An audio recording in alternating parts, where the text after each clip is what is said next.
जड़ कर्म चेतन बंधकारु कर्म के अवसान का, कह कर स्वरूप यथार्थ जग का जो किया उपकार है, उसके लिए जिन वाणी माँ को वंदना शत बार है, वंदना शत बार है, वंदना शत बार है।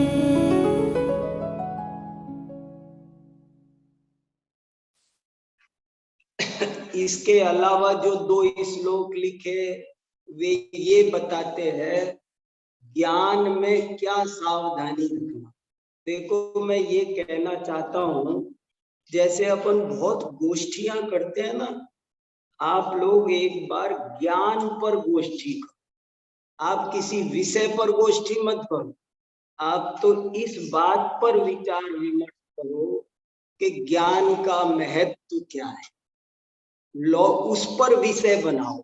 लौकिक क्षेत्र में ज्ञान का क्या महत्व है, आध्यात्मिक क्षेत्र में ज्ञान का क्या महत्व है, मोक्ष मार्ग में ज्ञान का क्या महत्व है, ज्ञान की प्राप्ति का क्या उपाय है। और मैं एक व्याख्यान और करता हूँ, ज्ञान की प्राप्ति में रखने योग्य सावधानियां। ज्ञान को प्राप्त करते समय अनेक सावधानियां भी रखनी पड़ती है, नहीं तो ज्ञान के मार्ग पर आकर भी भटकने वालों की संख्या कम नहीं है। बहुत से लोग ज्ञान तो दुनिया भर का है, चोरी भी ज्ञान से ही सीखता है आदमी, भ्रष्टाचार भी ज्ञान से ही सीखता है, दुनिया भर के गंदे गंदे काम भी। इसलिए अपने को कौन सा ज्ञान महत्वपूर्ण है, ज्ञान कैसे प्राप्त करके हम आत्महित करें, आत्महित का उपयोगी क्या ज्ञान है, उस पर आपको विशेष ध्यान देना है। एक दफे ज्ञान के बारे में सब बातें अच्छे से समझ में आई तो आप अपने प्रयोजन में बहुत तेजी से सफल हो जाओगे। मैं ये कहना चाह रहा हूं, फिर से एक वाक्य सुनो ध्यान से। मैं कोशिश कर रहा हूं वाक्य बनाने की, बात जो मैं कहना चाह रहा हूं आप तक पहुंच जाए।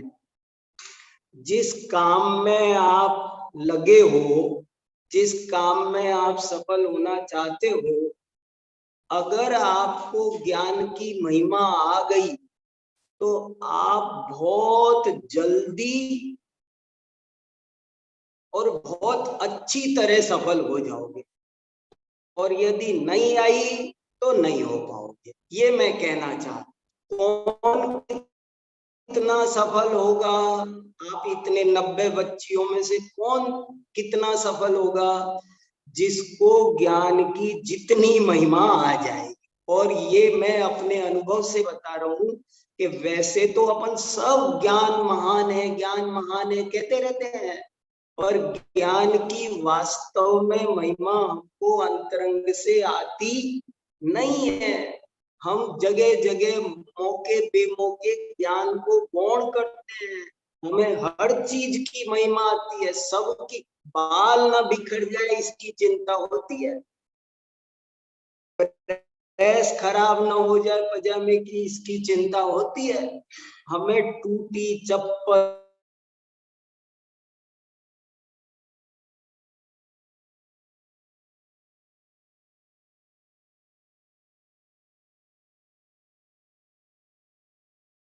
₹200-500 का लोग दिखे, फायदा दिखे तो हम ज्ञान गौण कर देते हैं। ज्ञान को गौण नहीं करना है। 3 यह परमामृत, अमृत नहीं लिखा, तो ये परमामृत आपको लगता है क्या? अपने से पूछो, मैं तो मेरे से पूछ रहा हूं कि मैंने 6 डाला पढ़ी कि नहीं, ऐसा मैं मेरे से पूछ रहा हूं। आज अब इस उम्र में मैं मेरे से पूछ रहा हूं कि मैंने 6 डाला पढ़ी कि नहीं। क्यों पूछ रहा हूं? क्योंकि मैं ये पूछना चाह रहा हूं कि मुझे ज्ञान परमामृत लगता है क्या? लगना चाहिए। ज्ञान परमामृत आपको एक बार लग गया तो आप बहुत तेजी से काम कर लोगे। और आपको तो दो काम करने, आपको पहले अच्छी तरह समझना है और बाद में सारी दुनिया में तहलका मचाना, क्रांति करनी है। छोटा मोटा काम नहीं करना है। आप बोले तो लोग चुंबक की तरह खिंच के चले आए। हजारों की जनता में आप अपनी बात को बहुत अच्छी तरह रख सके, मैं उस दिन का इंतजार कर, मैं वो दिन देखना चाहता हूँ। हमारे यहाँ की हर बच्ची जब बोले तो लगे जैसे कोई फूल झड़ रहे हैं और लोग बहुत आनंद के साथ में सुने। और ये सब तब संभव है जब तुम्हें ज्ञान में ही प्रीति हो, ज्ञान में ही संतुष्ट हो और ज्ञान में ही तृप्त हो जाओ। इसमें सब चीजें तुच्छ है। तीन लोक का वैभव तराजू के एक पलड़े पर, और तब भी हल्का, और एक दूसरे पलड़े पर अकेला ज्ञान फिर भी भारी। ऐसी बात हमको समझ में बहुत अच्छी तरह आनी चाहिए। मैंने सुबह आपको 3 वाक्य सुनाए थे, उपराष्ट्रपति जी के सामने बोले हुए। वो 4 सुनाए थे, मुझे सुबह भी खटक रहा था बताते समय कि चौथा याद क्यों नहीं आ रहा। 4 वाक्य बोले थे। पहला वाक्य क्या बोला था?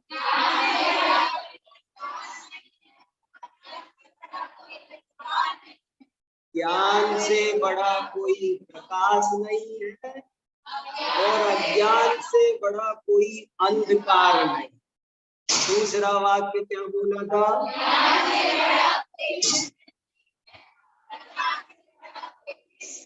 समझना है इसे।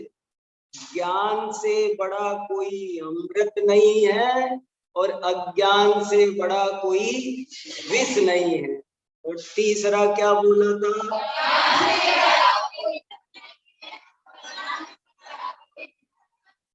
इसको थोड़ा ऐसे भी कह सकते हैं, ज्ञान से बड़ी कोई संपत्ति नहीं है और अज्ञान से बड़ी कोई विपत्ति नहीं है। धन माने संपत्ति। ज्ञान से बड़ा कोई धन नहीं है और अज्ञान से बड़ी कोई निर्धनता नहीं। और चौथा एक वाक्य और बोला था जो सुबह नहीं बता पाया, वो भी बता देता हूं। ज्ञान से बड़ा कोई सुख नहीं है और अज्ञान से बड़ा कोई दुख नहीं। इसको भी खास समझना है, ये बहुत खास है। ज्ञान से बड़ा कोई सुख नहीं है और अज्ञान से बड़ा कोई दुख नहीं है। ज्ञान के साथ सुख का अविनाभाव है।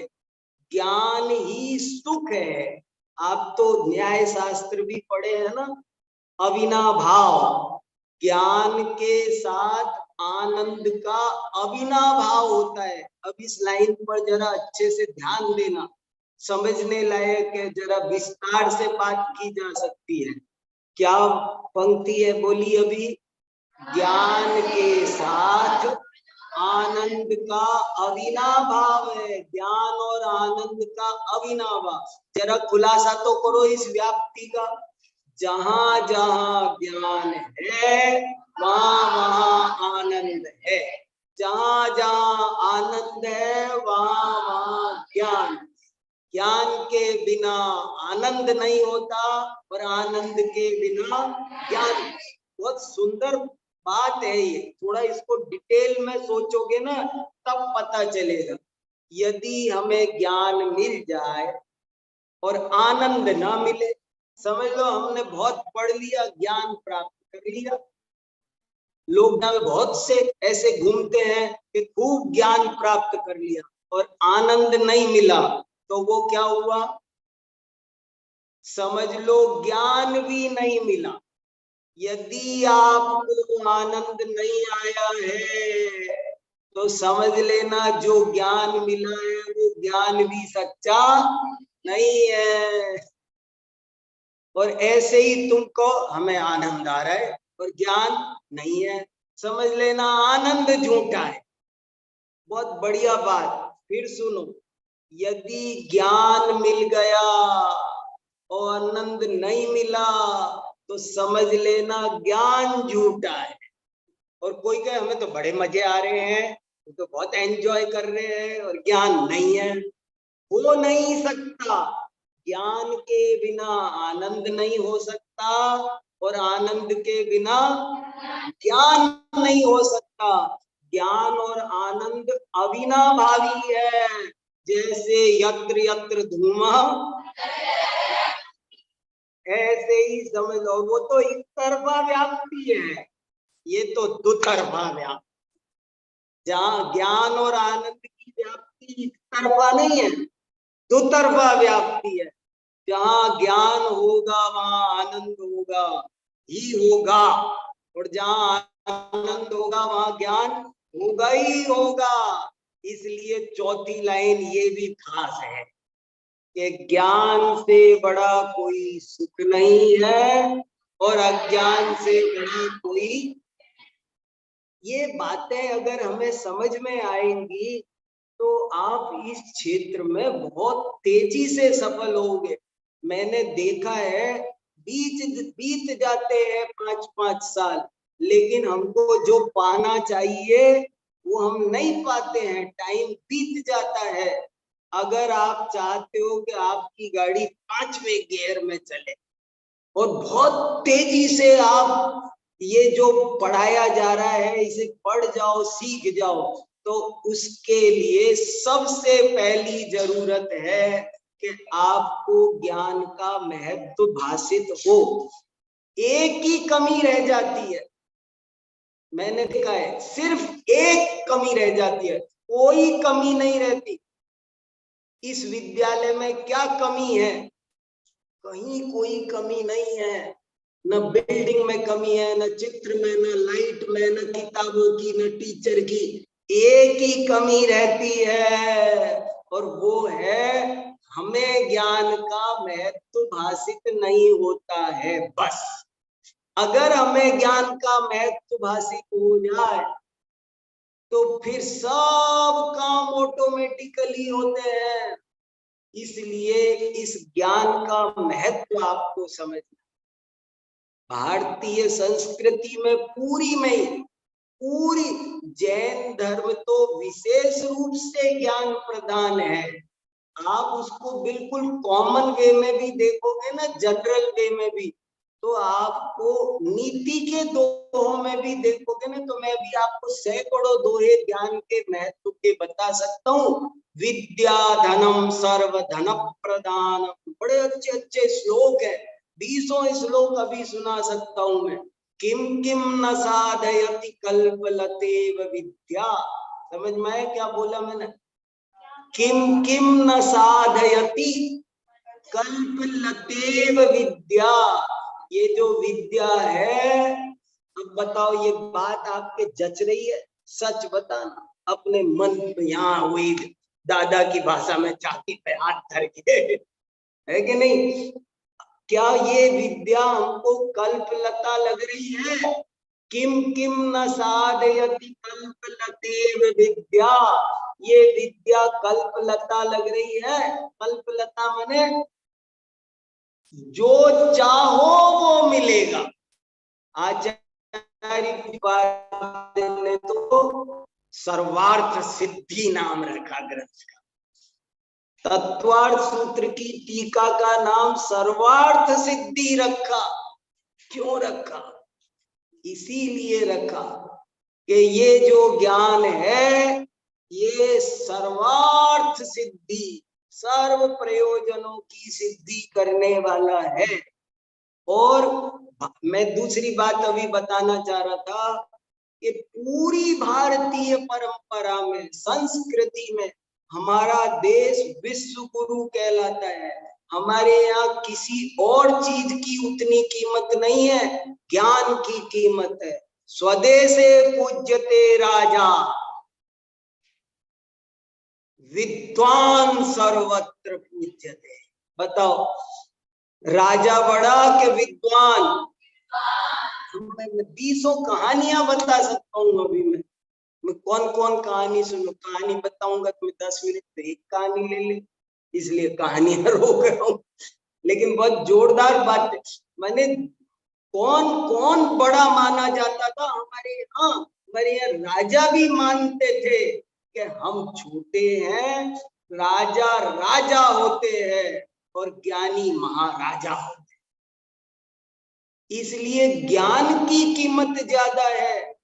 राजा भोज का इतिहास पढ़ो, राजा भोज की पूरी जीवनी, उनके राज्य का वातावरण मैंने पढ़ा है। उस पर राजा भोज पर मैंने 3-4 प्रवचन किए हैं। राजा भोज के यहाँ जैन मंदिर था, उन्होंने 24 तीर्थंकर की स्तुति लिखी है। राय भूपाल चतुर्विंशति का छपी है ना जिनवाणी में पूजन, वो राजा भोज की लिखी हुई है। तथा चोक्तम महाराज भोजेन, महाराज भोज के बारे में बहुत बात मैं 1 घंटा राजा भोज पर सुनाऊंगा कभी, तब आपको पता चलेगा राजा भोज कैसे थे। वो तो एक प्रसंग से याद आ गया मुझे। राजा भोज अपने यहाँ विद्वानों के लिए और ज्ञान की वृद्धि के लिए जाना जाता। राजा भोज का कोई सबसे बड़ा योगदान है तो अपने राज्य में ज्ञान का वातावरण बनाया। उसके यहाँ पूजा की होती थी, किसको ज्यादा रेस्पेक्ट मिलता था, पढ़ने लिखने का माहौल था।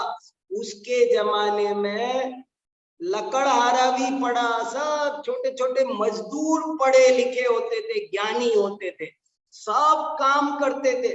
आज वातावरण बदल गया। आज कोई किसान है तो सोचते हैं उसे पढ़ने की क्या जरूरत है, लकड़हारा है तो उसे टेलर को क्या जरूरत है। लेकिन राजा भोज ने कहा नहीं, सबको ज्ञानानुरागी होना है, सबको पढ़ना लिखना जरूरी है। देखो एक श्लोक प्रसिद्ध है, भूरि काष्ठ पराक्रांत बाधति स्कंदये सते, न तथा बाधते राजन यथा बाधति बाधते। एक समझ में आया? अर्थ समझाता हूं। एक राजा भोज रात को गुप्त वेश में भी निकलता था। वो प्रजा का अपने को सेवक मानता था। हमारे देश में राजा क्या राजर्षि होते थे। हमारे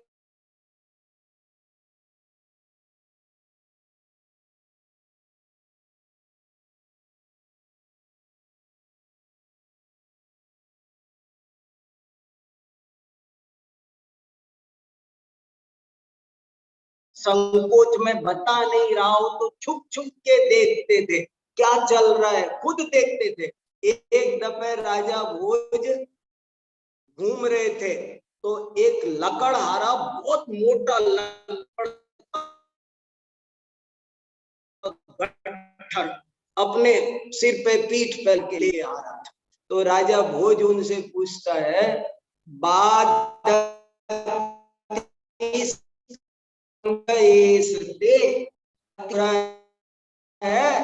स्कंद माने कंधे में, तो भैया भूई काष्ठ भराक्रांत, अरे इतना ज्यादा लकड़ियां लेकर के चल रहे हो, बोझा लग रहा है, ऐसे प्रश्न पूछा।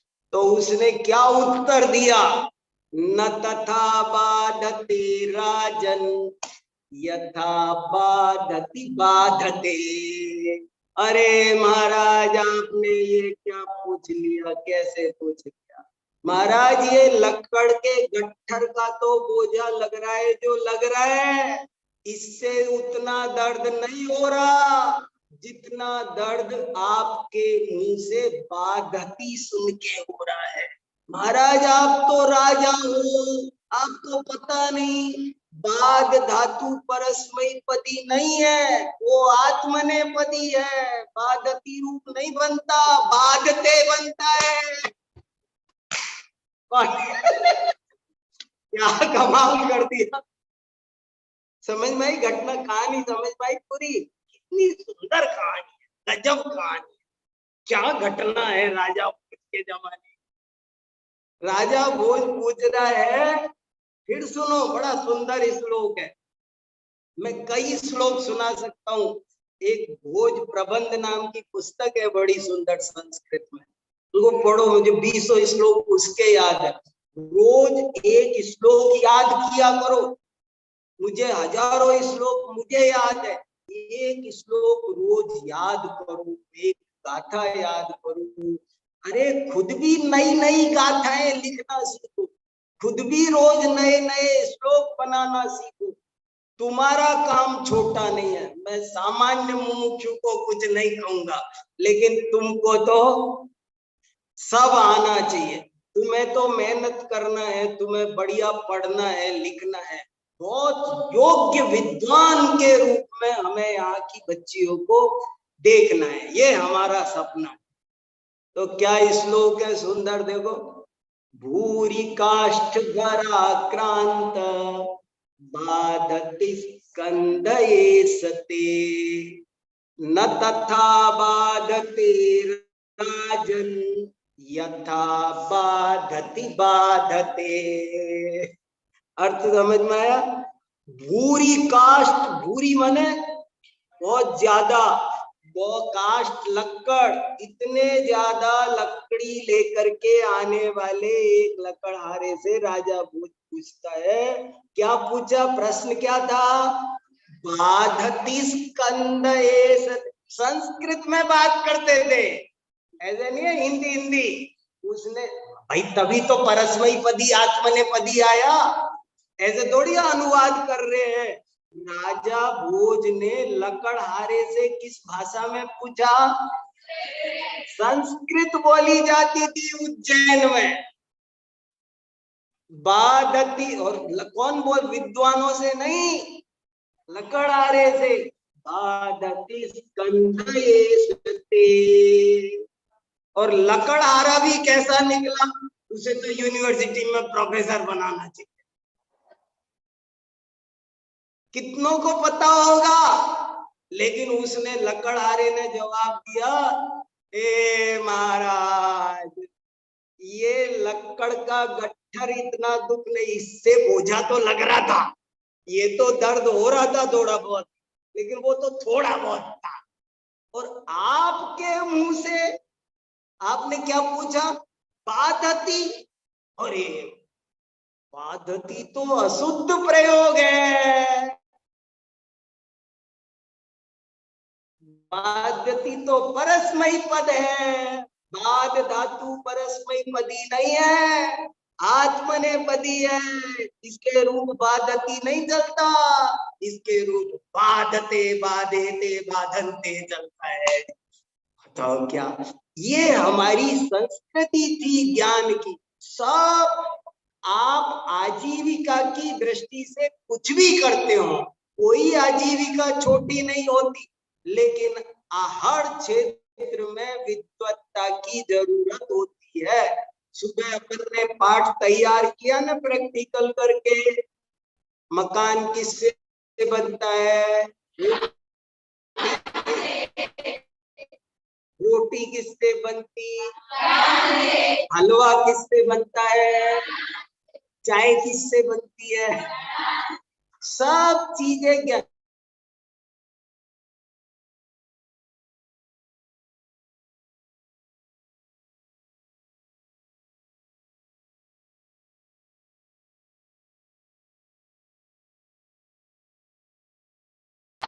मानव, आपको पता है हमारे यहाँ गंगा माने क्या? सब भूल गए। धीरे धीरे परंपराएं विकृत हो जाती है, काल बीतता जाता है, जैसे रूढ़ियां बन जाती है ना कोई चीज। एक ने बिल्ली क्या ढकी, सभी ढकने लगते हैं, मूल कारण सब भूल ही जाते हैं। गंगा माने ज्ञान गंगा, सबने ये गंगा समझ ली। ये गंगा नहीं है। मैं आपको दसियों प्रमाण बता सकता हूँ। गंगा माने क्या? गंगा शब्द का मतलब ही ज्ञान है। गंगा माने ही ज्ञान होता है। हजारी प्रसाद द्विवेदी का नाम सुनो? बहुत बड़े विद्वान थे, शांति निकेतन कलकत्ता यूनिवर्सिटी में पढ़ाते थे। बड़े अच्छे अच्छे उन्होंने निबंध लिखे हैं। एक दफे वो बनारस आए थे, और बनारस में उनके साथ उनका एक पीएचडी का स्टूडेंट था। तो शाम का समय था, 5 बजे कहने लगे अपने स्टूडेंट से, दिन भर तो उन्होंने वहां यूनिवर्सिटी में जिस काम से आए थे वो काम किया, और जब शाम हो गया तो वो अपने स्टूडेंट से कहने लगे, आओ बेटा गंगा स्नान करके आते हैं थोड़ी देर। तो गंगा स्नान करने चलते हैं कह करके अपने स्टूडेंट को लेकर के चल दिए। बनारस में एक बहुत बड़े जैन विद्वान उस समय रहते थे, पंडित सुखलाल जी। तत्वार सूत्र की टीका लिखी पंडित सुखलाल जी, बहुत धुरंधर विद्वान। तो हजारी प्रसाद द्विवेदी उनके घर जाके बैठ गए, सुखलाल जी के पास में, और रात के 10 बज गए तब उठ करके अपने कमरे पर वापस लौटने लगे। तो जब लौटने लगे तो रास्ते में वो उनका स्टूडेंट कहने लगा, गुरुजी वो अपन जब निकले थे तब तो अपन गंगा स्नान के लिए निकले थे ना, वो तो अपन जा ही नहीं पाए, पंडित जी के यहाँ 10 बज गए। समझ में आया क्या बोला हो कि अपन को है ना पंडित, आप क्या कह रहे थे, चलो गंगा स्नान कर आते हैं, तो वो तो अपना रह ही गया, आज पंडित जी के यहीं देर लग गई। तो हजारी प्रसाद द्विवेदी ने जवाब दिया था, अरे मूर्ख, यही तो गंगा स्नान था और क्या था, इसी के लिए निकला था। अरे ये इनके साथ में 4 घंटे जो ज्ञान चर्चा हुई है, यही गंगा स्नान है और कोई गंगा स्नान नहीं है। गंगा स्नान इसे माना जाता था। बाद में लोगों ने गंगा स्नान को जाने क्या टोटका बना दिया, पर गंगा स्नान ये है असली। महाभारत में पूरी कहानी आती है, पता है कि नहीं? सुना दो जरा सी, बहुत अच्छी है, वो जानना जरूरी है। आप बढ़िया श्लोक है एक उसमें। एक दफे महाभारत में लिखी है ये कहानी। एक दफे 5 पांडव गंगा स्नान को जा रहे, तो जब जा रहे थे तो उन्होंने श्री कृष्ण से कहा, आप भी हमारे साथ गंगा स्नान को चलो। तो श्री कृष्ण बोले, मुझे टाइम नहीं है, मैं बिजी बहुत हूँ, बहुत राजकाज हो रहा है, मैं नहीं जा सकता, तुम जाओ। तो कहने लगे, ऐसे कैसे, आप हर जगह हमारे साथ चलते हो, आपको जरूर चलना पड़ेगा। बहुत जिद की। तो उन्होंने कहा, भैया मैं बहुत बिजी हूं, मैं नहीं जा सकता। तब उन्होंने कहा, अच्छा नहीं जा सकते तो आप अपना कोई रिप्रेजेंटेटिव भेज दो, अपना कोई प्रतिनिधि भेज दो, हमें अपना प्रतिनिधि दे दो कोई, और हम उसको ले जाएंगे। तो श्री कृष्ण ने एक तुम्बी फल दे दिया। एक तुम्बी का फल होता है, बोले तुम ये ले जाओ, इसमें स्थापना निक्षेप कर लेना मेरा। और जाओ ले जाओ। तो गए और वहां गंगा में डुबकी लगाई पांडवों ने। तो जब डुबकी लगाते थे तो वो ये श्री कृष्ण है समझ के यहाँ तुम भी रख लेते थे, फिर डुबकी लगाते थे।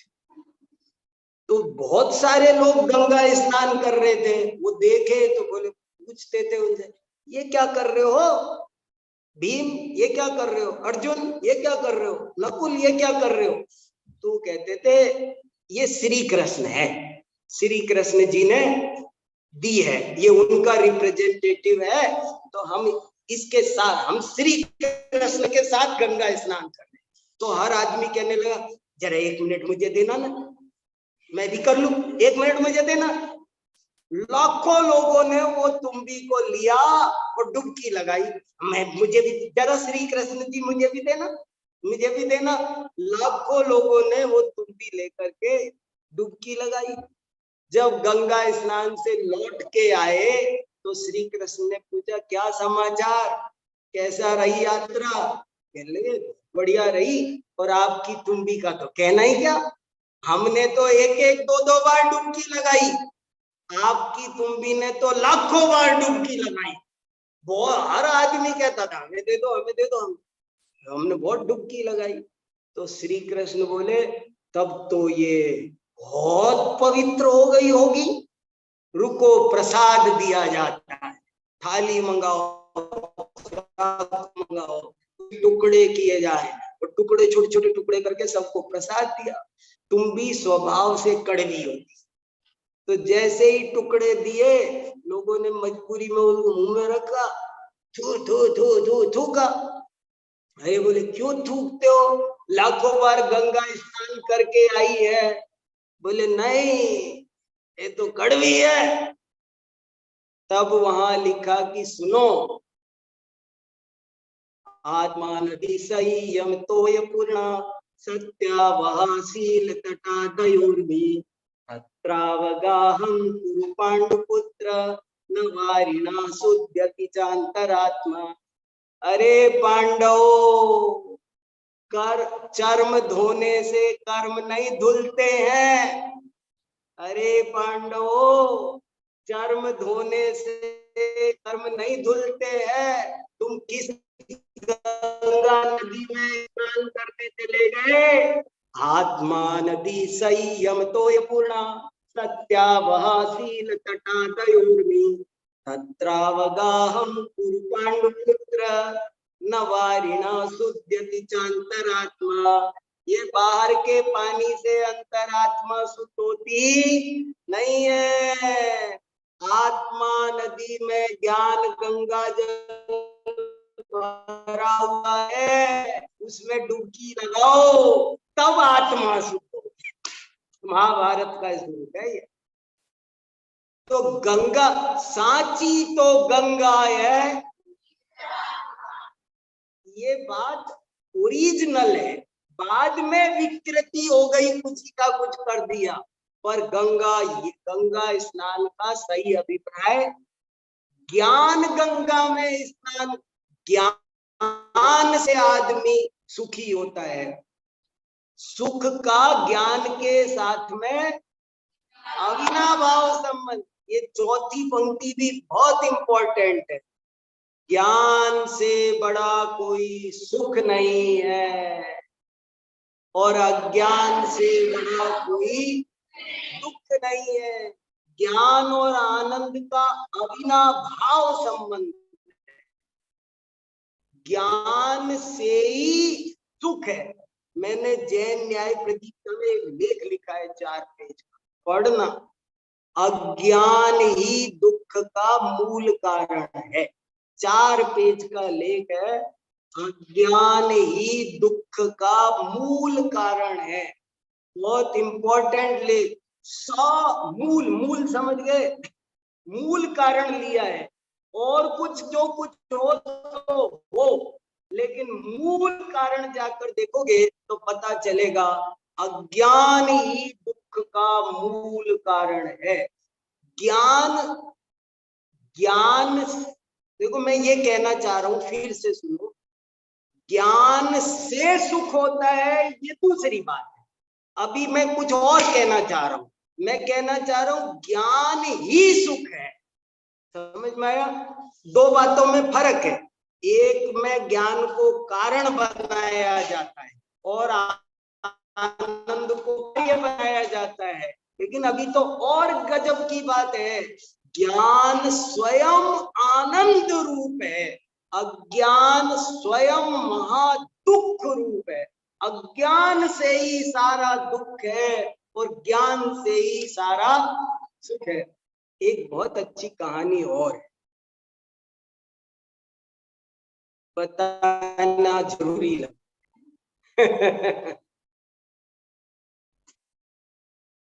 बहुत पहले एक कहानी लिखी थी मैंने,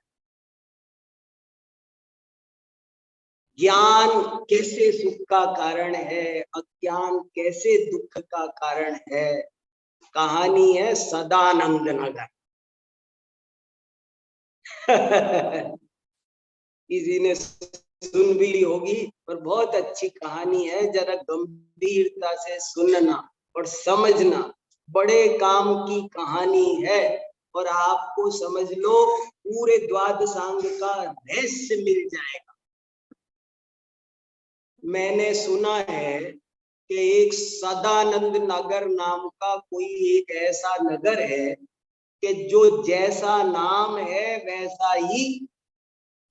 वैसा ही उसका स्वरूप है, या नाम तथा गुण है। क्या नाम है गांव का? सदानंद नगर। सदानंद नगर में हमेशा आनंद ही आनंद है, सब तरह का। वहां किसी तरह का कोई दुख नहीं है। वहां पर भाई भाई में झगड़ा नहीं होता, सास बहू में झगड़ा नहीं होता, वहां पर कभी कोई कोरोना नहीं फैलता, कभी किसी को जुकाम भी नहीं होता, बुखार नहीं होता, कोई दैविक भौतिक तापा, वहां किसी तरह का कोई संताप, वहां पानी की कमी नहीं, मौसम कोई प्रतिकूल नहीं, कोई दिक्कत ही नहीं, किसी के पास कोई गरीबी नहीं। माने जो जो दुख हमको आपको होते हैं यहाँ, वैसे उस सदानंद नगर में कोई दुख नहीं है। वहां पहुंचे कि जरा देख करके आते, घूम के आते हैं, तो देखा तो पाया कि तो वास्तव में ही सदानंद नगर है। यहाँ तो किसी भी तरह की कोई दिक्कत, कभी कोई किसी को कोई रोग नहीं है, कभी कोई झगड़ा नहीं है, कभी कोई फसाद नहीं है, कोई चोरी नहीं करता, कोई झूठ नहीं बोलता, कोई कुछ झंझट नहीं है। बहुत बढ़िया, इतनी बढ़िया शहर है। लेकिन हमने देखा कि वहां सब कुछ बढ़िया होते हुए भी वहां के आदमी जैसे शांत प्रसन्न होने चाहिए वैसे नहीं थे, हड़बड़ी में अशांत से दिख रहे थे। तो हमने उनसे कहा कि भाग रहे थे इधर से उधर, तो मैंने उनको कहा भाई साहब 1 मिनट रुको जरा, कहाँ भागे चले जा रहे हो? उनको रोक रोक करके मैं जैसे टीवी का रिपोर्टर बन करके गया। अब मैंने उनसे कहा भाई साहब कहाँ भागे जा रहे हो, माइक आगे करके, अब रुको ना, मैं दिल्ली से आया हूँ, बहुत बड़ा पत्रकार, राजधानी से आया, 1 मिनट हमसे बात करेंगे, आप कहाँ भाग रहे हैं? तो भाग जाते थे लोग, हमें टाइम नहीं है, टाइम नहीं है, टाइम नहीं। अरे भैया ऐसा कैसा टाइम नहीं है? आखिरकार एक को रोका जबरदस्ती और उससे कहा कि भाई साहब जरा रुकना, आप कहाँ भाग दौड़ में लगे हो? तो उसने कहा देखो साहब, हमें बिल्कुल फुर्सत नहीं है, हमने एक संस्था बना रखी। मैंने कहा क्या है? तो हमारी संस्था का नाम है काक वर्ण परिवर्तन समिति। क्या संस्था बना रखी है? बोले हम है ना, कौवा काला होता है ये अच्छी बात नहीं है, देखो तोते का कलर कितना अच्छा, और ये कौवे का कलर काला होता है ये अच्छी बात नहीं है, हम ये अन्याय बर्दाश्त नहीं कर सकते, इसलिए हमने एक संस्था बनाई है साहब, काक वर्ण परिवर्तन समिति। और हमारी संस्था का उद्देश्य है, हम सब बहुत समर्पित भाव से लगे हुए हैं। हमारे घरों में कोई बच्चे दूध नहीं पीते हैं, हमने कारखाना खोला है, वहां सारे कौवों को दूध से धोया जाता है। हम हमारे सारे बच्चे दूध का त्याग कर दिए हैं, बड़े त्यागी हैं, और सब ने है ना बहुत समर्पित भाव से, हम 50 साल से लगे हुए हैं। हम अपने उद्देश्य में सफल होंगे एक दिन। हम कौवे को सफेद करके माने, कौवा काला नहीं होना चाहिए, सफेद होना चाहिए। इस काम में वो संस्था के लोग बोले साहब हम लोग रातों सोते नहीं है, हम कुछ हमारे कार्यकर्ताओं को कोई और काम नहीं है, बड़े ही लगन से लगे हुए हैं, सब कुछ त्याग करके, सब न्यौछावर करके वो है ना इस काम में लगे। हे भगवान, दूसरे से रोका, वो भाग रहा था, मैंने कहा जरा दूसरे से पूछो भैया क्या, उससे पूछा तो वो कहने लगा जी हमने भी एक संस्था बना रखी है। बोले क्या संस्था? कि हमने बनाई है नीम रस परिवर्तन समिति। मैंने कहा क्या होता है ये नीम रस परिवर्तन समिति? बोले साहब नीम एक इतना बढ़िया औषधीय पौधा है, लेकिन कड़वा होता है तो सब लोग उसका लाभ नहीं ले पाते। हम चाहते हैं सब लोग उसका लाभ ले, बच्चे भी उसके लाभ ले ले हैं, इसलिए हम नीम को मीठा करना चाहते हैं। और इसलिए हमने एक बहुत बड़ा प्लांट लगाया है और हमने एक संस्था, इतनी हमारे ब्रोशर छपे हैं, इतना इतना हमारा काम है, ये अध्यक्ष है, ये उपाध्यक्ष है।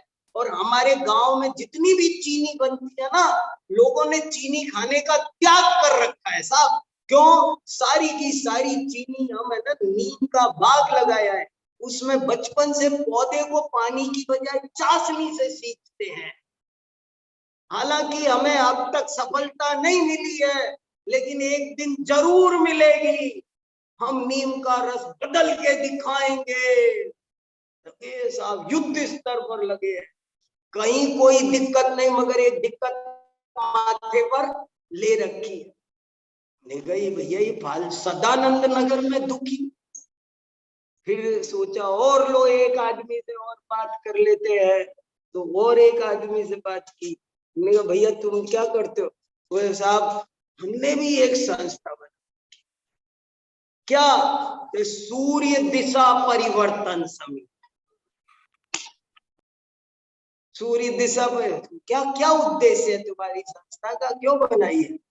बोले इसलिए बनाई है साहब, ये सूर्य है ना रोज पूर्व दिशा में निकलता है, ये प्रकृति के साथ अन्याय है। दिशाएं चार और सूरज हमेशा पूर्व में निकलता है, ये अन्याय हम नहीं सहेंगे। इनकलाब साहब, चार दिशाएं में सूरज को एक हफ्ते पूर्व में निकलना चाहिए, एक हफ्ते पश्चिम में, एक हफ्ते उत्तर, एक हफ्ते दक्षिण। हम ये करके दिखाएंगे, हम लगे हुए हैं साहब। अच्छा भैया लगे हुए हो? बोले साहब हम उड़ उड़ के हमारे आदमी जैसे तैसे सूरज तक जाते हैं, उसे पकड़ने की कोशिश करते हैं, हालांकि हम सफल नहीं हुए।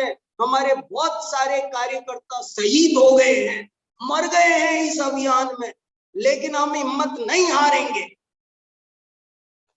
ये भैया कमाल कर दिया तुमने भी, गजब का काम ले रखा है अपने हाथ में, किस काम में जिंदगी लगा रखी है भैया। ए सदानंद नगर में भी तुम सदानंद से नहीं रह सकते, एक से और बात कर लेते हैं भैया। ये देखो तुम क्या करते हो भाई, तो एक से और पूछा तुम क्या करते हो? कहने लगा साहब हमने भी एक संस्था, क्या? लोह जल तारण समिति। क्या कौन सी संस्था बना रखी है? मैंने कहा आपकी संस्था का क्या उद्देश्य है? तो उन्होंने भी अपना ब्रोशर उधर पकड़ा दिए बहुत सारे। तो बोले साहब हमारी संस्था का उद्देश्य है कि लोहा पानी में डूब जाता है जबकि लकड़ी तो तैरती है। ये गलत बात है, लकड़ी तैर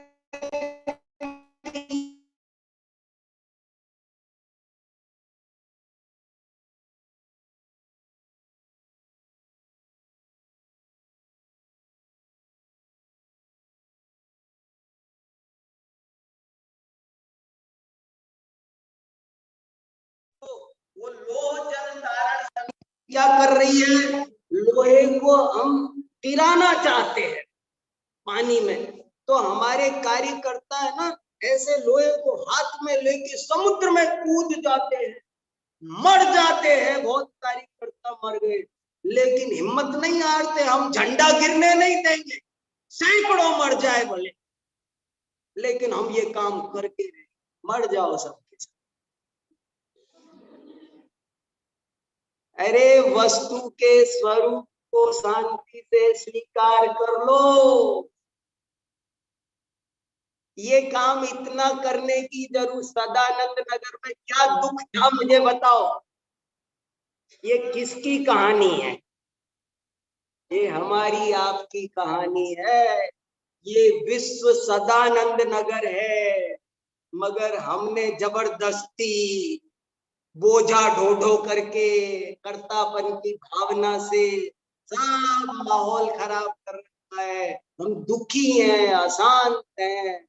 सुखी होने का एक ही उपाय है, इसको शांति से समझे, जाने। ज्ञान ही आनंद है। अब बताओ उन लोगों को, सदानंद नगर के लोगों को सुखी होने के लिए क्या करना है? 1 मिनट का काम है कि उन्हें वस्तु का स्वभाव ऐसा ही है, ऐसा स्वीकार भर करना है। तो ऐसे मेरी भावना है। देखो, ज्ञान से बड़ा कोई आनंद नहीं। आप लोग खूब ज्ञान करो, ज्ञान का महत्व का अंदर से गहराई से एहसास करो। मैं कह रहा हूं ना, मैं महसूस कर रहा हूं, और वो घटना तुम्हारे साथ ना हो जाए इसलिए अभी बताने आया हूं कि देर ना हो जाए। ये तुम्हारा पीरियड, तुम्हारा समय बहुत उपयुक्त है ज्ञान प्राप्ति के लिए। इस समय में जो ज्ञान आराधना हो सकती है वो बाद में नहीं हो सकती है।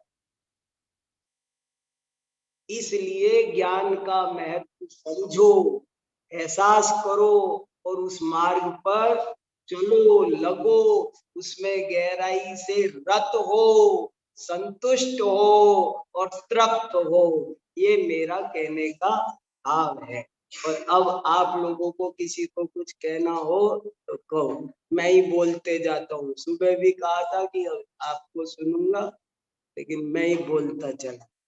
लेकिन तुम लोगों को कुछ कहना हो तो मैं सुनने तैयार हूँ। देखो राजकुमार जी,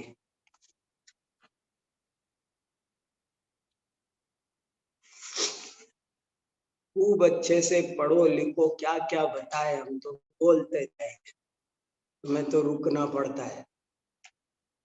ऐसा लगता है कि हाँ हाँ हाँ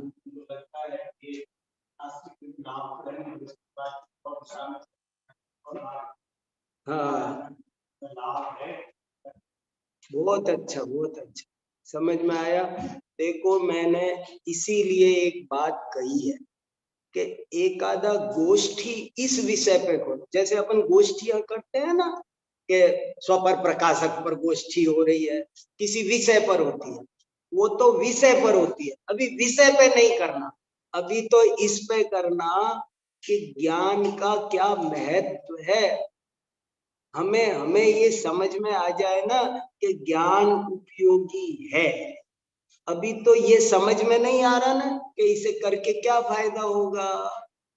अगर ये समझ में आ जाए कि ज्ञान उपयोगी है, लाभदायक है, जीवन के हर क्षेत्र में पहले ज्ञान की कीमत है, ऐसा समझ में आना चाहिए। उसका तरीका ये है, ये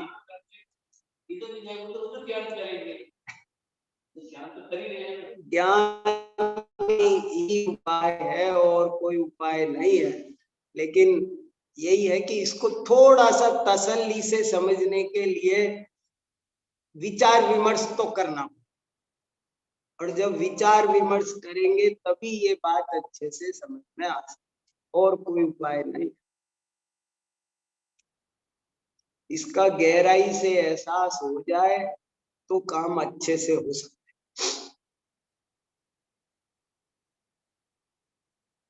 ठीक है, कोई नहीं, किसी को कुछ कहना करना हो तो कहना, पूछना, पर्ची लिख के दे देना। किसी को प्रश्न पूछना हो, अच्छे से पढ़ो लिखो। ठीक है।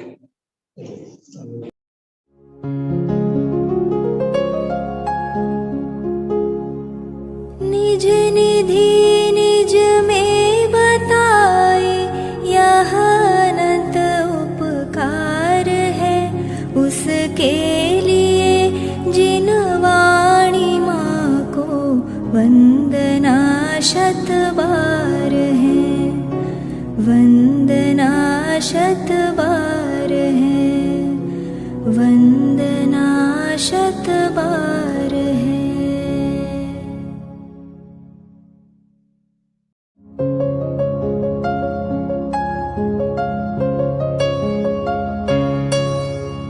हे जिनवाणी भारती तो ही जपो दिन रैन, जो तेरी शरणा गहे सो पावे सुख चैन। जावाणी के ज्ञान ते सूझे लोकालोक, सोवाणी मस्तक नवो सदा देत हो ढोक, सदा देत हो